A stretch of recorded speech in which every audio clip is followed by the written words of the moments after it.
of Kings and Prophets, and in about a week it premieres on ABC on Tuesday evening late. I think that will say enough because of the violence, because of, well, rough scenes. Here we see Samuel and Saul in the Old Testament, especially in the book of Kings, the book of course, of Samuel, and the book of Chronicles. This is a very common theme, the king and his prophet. The king cannot be king without the prophet. He is so important because this prophet, or the prophet, is keeping this line between God and the king alive. So the king needs this man of God. And you can see that also in the first book of Samuel, chapter 9, where it is about the first encounter between Samuel and Saul. And Saul does not think of himself that highly. I mean, he's just a farmer boy, that's all. He's from the smallest tribe of Israel, from the tribe of Benjamin. And when you see this picture, it's quite in contradiction to what we are about to read. There was a Benjamite, a man of standing, whose name was Kish, son of Abiel, the son of Zeror, the son of Bechorat, the son of Aphiah, of Benjamin.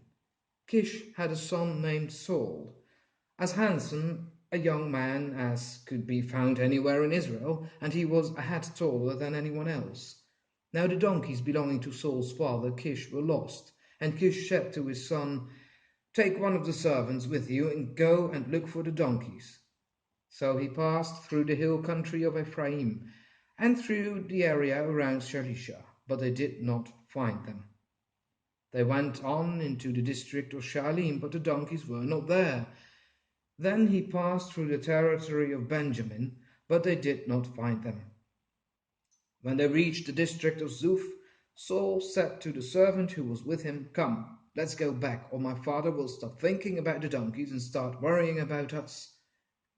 But the servant replied, "Look, in this town there is a man of God. He's highly respected, and everything he says comes true. Let's go there now. Perhaps he will tell us what way to go." Saul said to his servant, "If we go, what can we give the man? The food in our sacks is gone. We have no gifts to take to the man of God. What do we have?" The servant answered him again. "Look," he said, "I have a quarter of a shekel of silver. I will give it to the man of God so that he will tell us what way to take."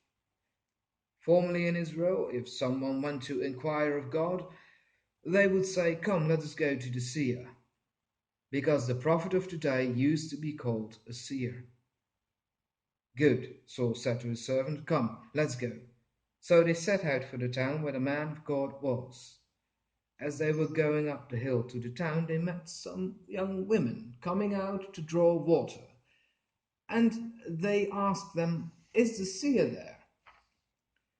"He is," they answered. "He's ahead of you. Hurry now. He has just come to our town today, for the people have a sacrifice at the high place. As soon as you enter the town, you will find him before he goes up to the high place to eat. The people will not begin eating until he comes, because he must bless the sacrifice. Afterward, those who are invited will eat. Go up now. You should find him about this time." They went up to the town, and as they were entering it, there was Samuel coming toward them on his way up to the high place. Now, the day before Samuel came, the Lord had revealed to Samuel as follows: "About this time tomorrow, I will send you a man from the land of Benjamin. Anoint him ruler over my people Israel, and he will deliver them from the hand of the Philistines. I have looked on my people, for their cry has reached me." When Samuel caught sight of Saul, the Lord said to him, "This is the man I spoke to you about. He will govern my people." Saul approached Samuel in the gateway and asked, "Would you please tell me where the seer's house is?" I am the seer, Samuel replied. Go up ahead of me to the high place, for today you are to eat with me. And in the morning I will send you on your way, and I will tell you all that is in your heart. As for the donkeys you lost 3 days ago, do not worry about them. They have been found. And to whom is all the desire of Israel turned, if not to you and your whole family line? Saul answered, But am I not a Benjamite from the smallest tribe of Israel? And is not my clan the least of all the clans of the tribe of Benjamin? Why do you say such a thing to me? Then Samuel brought Saul and his servant into the hall, and seated them at the head of those who were invited, about 30 in number. Samuel said to the cook, Bring the piece of meat I gave you, the one I told you to lay aside. So the cook took up the thigh with what was on it and set it in front of Saul. Samuel said, Here is what has been kept for you. Eat, because it was set aside for you for this occasion, for the time I said, I have invited guests. And Saul dined with Samuel that day. After they came down from the high place to the town, Samuel talked with Saul on the roof of his house. They rose about daybreak, and Samuel called Saul on the roof. Get ready, I will send you on your way. When Saul got ready, he and Samuel went outside together. As they were going down to the edge of the town, Samuel said to Saul, Tell the servant to go on ahead of us. And the servant did so.